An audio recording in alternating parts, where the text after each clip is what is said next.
Hi guys, it's Chris, and welcome to another video.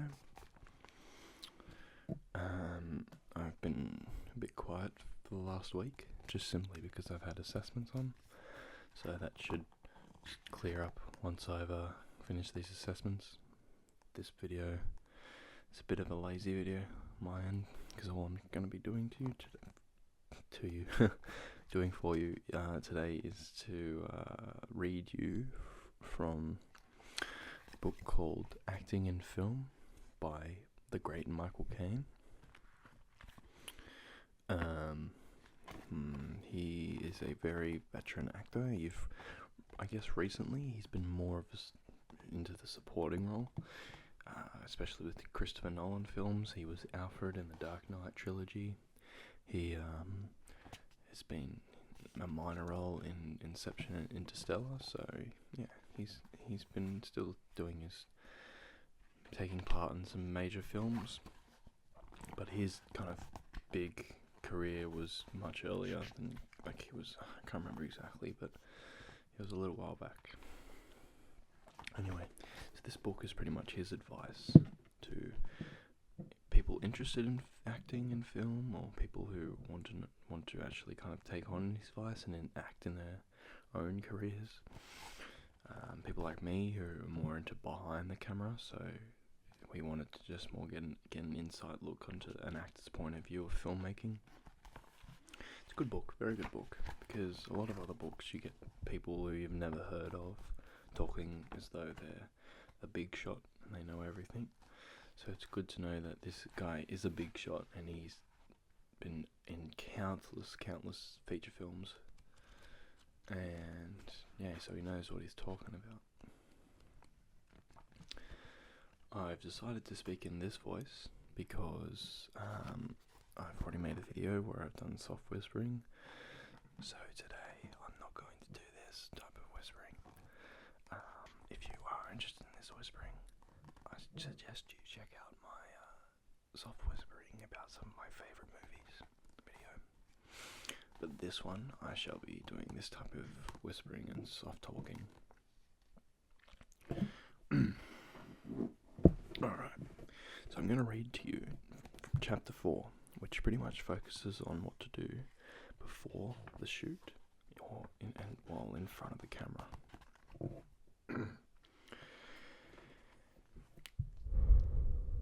In front of the camera before you shoot.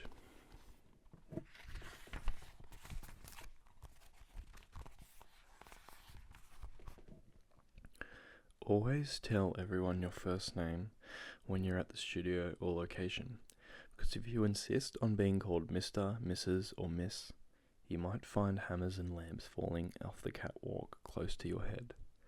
The sooner you establish a friendly relationship with the technical people, the sooner they'll go out of the way to help you. No one despises inexperience, only toffee-nosed inexperience. Don't establish friendliness by moving your own props or being helpful in a technical vein, however, or you'll run into union problems. Each technician has a clearly defined job that he alone is supposed to do, and always, especially if you're concerned with looking beautiful on screen, be nice to the cameraman, because he can make or break you. Most of them wouldn't do anything too detrimental, because they want their work to be respected. And of course, when I say be nice, I mean be cordial.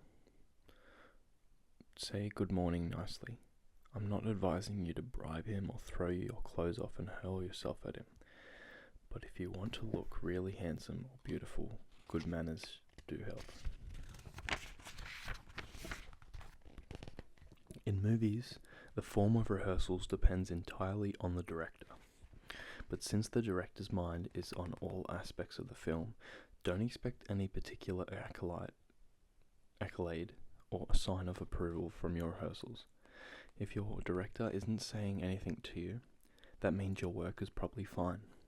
In theatre, actors and director use rehearsals to explore character and relationships.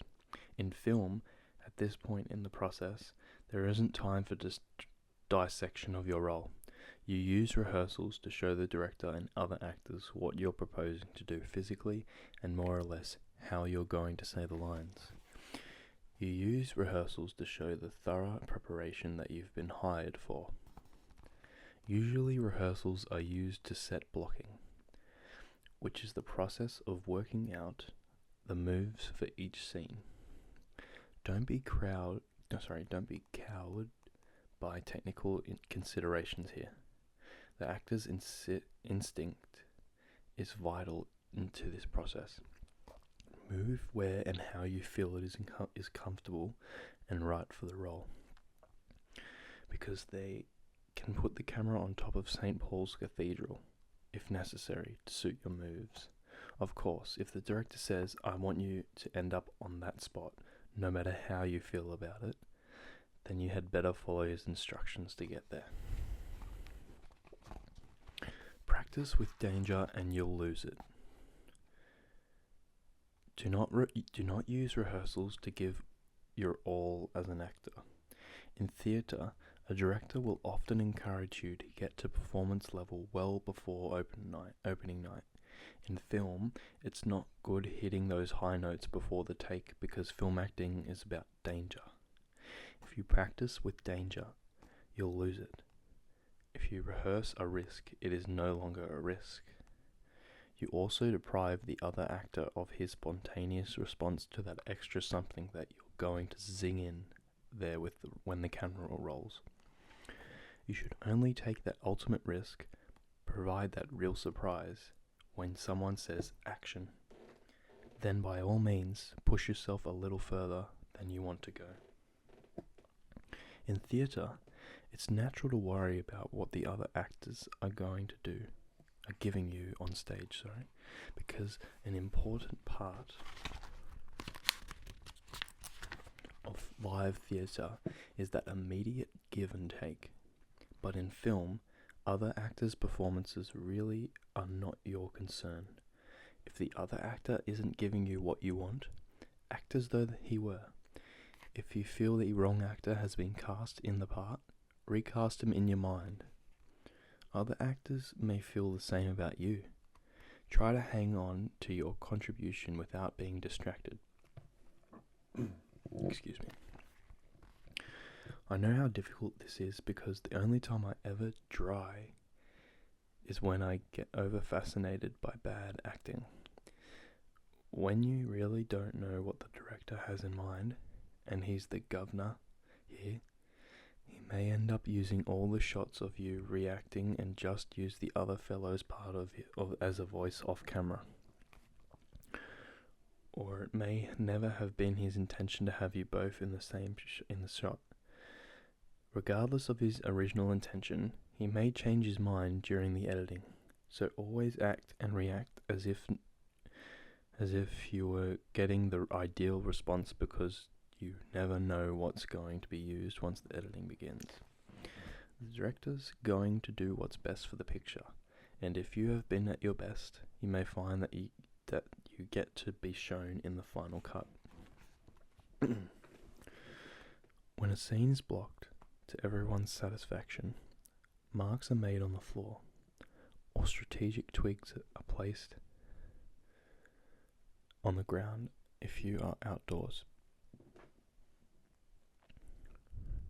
Or you will be required to line yourself up with a fixed object, because you must end up either on that preordained spot or else be out of focus. Obviously, an actor can't look down to see if he has hit his mark, so the way to ensure accuracy is to stand on the mark, then say your line at performance pace while walking backward to an earlier position. When you go forward from that earlier position, saying the same line, you wind up on the mark. If you practice the rhythm of this a few times, you won't go wrong. You won't forget your line either, because words and movement will be married in your head, like a song and dance.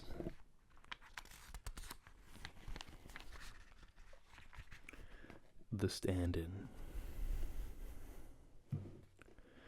Once the blocking is fixed, the lighting technician goes to work. At this point, You get out of the way, and a stand-in who has been watching your moves during the rehearsal takes over. Sometimes lighting a scene can take an hour and a half or 2 hours, and no one expects the actor who's in the scene to stand there that long. My stand-in is usually a big, 6 feet 2 inches blonde guy whose face is the same height from the floor as mine, to ensure that when I get back on the set my face won't be in the dark. Stand-ins will sometimes get you a cup of coffee. My stand-in is a particular friend of mine, but stand-ins can on occasion send you rushing out to look at yourself in the mirror. You've been in movies now for close I've been in movies now for close to 27 years, and when I first started, they'd say, "This is your stand-in," and there'd be this great-looking young guy standing there.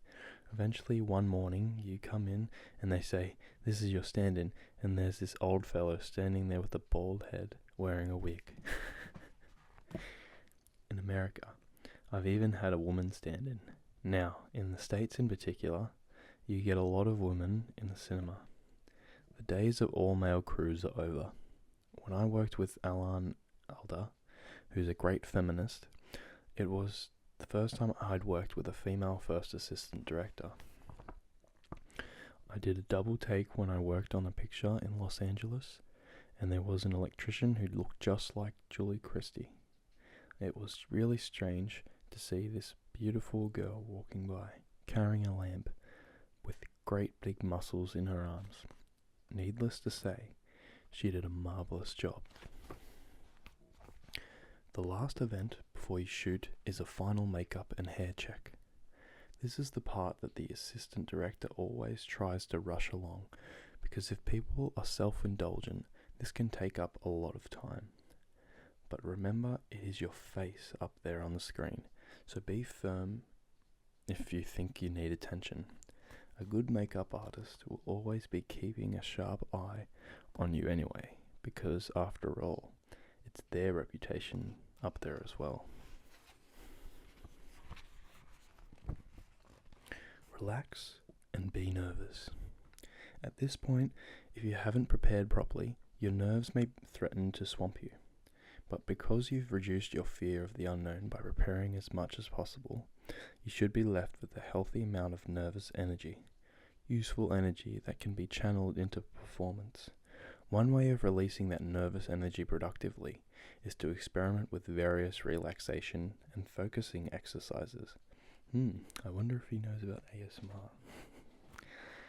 Here's a little number I do before a long take. Take a slow, deep breath in. Then bend over and let your arms dangle, really relaxed. Straighten up slowly, breathing out gently and evenly. This exercise relaxes you, helps concentration, and gives you control. If you are going to be shooting a scene where you need extra tuning up, just inhale and exhale quickly for a short time. It gets the oxygen to the brain. You feel and look like an absolute twit, panting away, but you find you get a rush in your head. Your eyes begin to sparkle a bit, and you're ready to play an energetic scene, mental or physical. Just be careful not to overdo the panting, or you will hyperventilate and pass out.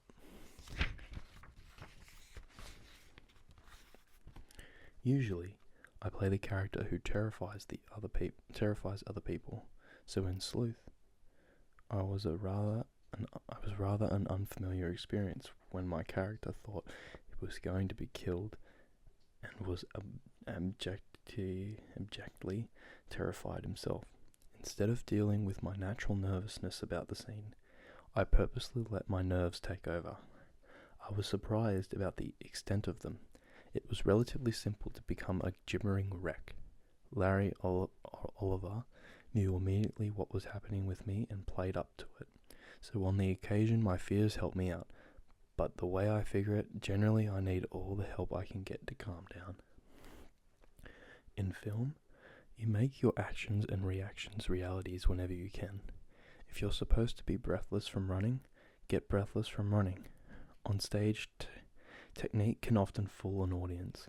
You can act as though you are breathless from having to run 10 laps. You can drop a coffee cup and the audience will believe you are anxious. But in film, you cannot fool the camera with technique. If you've got a long sequence in which I'm supposed to be nervous, I avoid my relaxation ploys and go and drink a cup of coffee, which strings the nerves along. Drink 2 cups and your hand will start to shake. 5 or 6 cups and your lips will twitch. But whether you're supposed to be tense or relaxed in a scene, hang on to the knowledge that everyone is there to get the greatest performance from you that you've ever given. Don't be intimidated by anyone. Everybody's on your side. They all want you to be great. I've produced movies, and I can tell you that if I put you in a movie, I want you to be great, even more than you want to be great. The electrician will scramble up on the catwalks to set the light so that there's no glint in your eye. You've got 70 or 80 people concentrating on getting your best face on that screen and helping you say the line right. You may think, I've got to do something, otherwise I'm not going to be interesting. But if you can attain that basic relaxation, that's all you need. Just block everybody out and relax.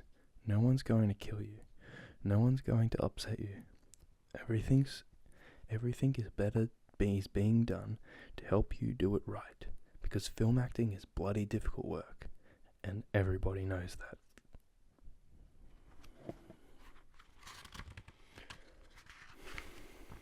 Alright guys, that's the end of the chapter. If you enjoyed that, let me know. I'll continue reading the next chapter, which is labelled The Take. I could also go back to an earlier chapter and read that as well. Alright guys, have a nice evening, sleep well, and I'll see you in the next video. Alright, see you later.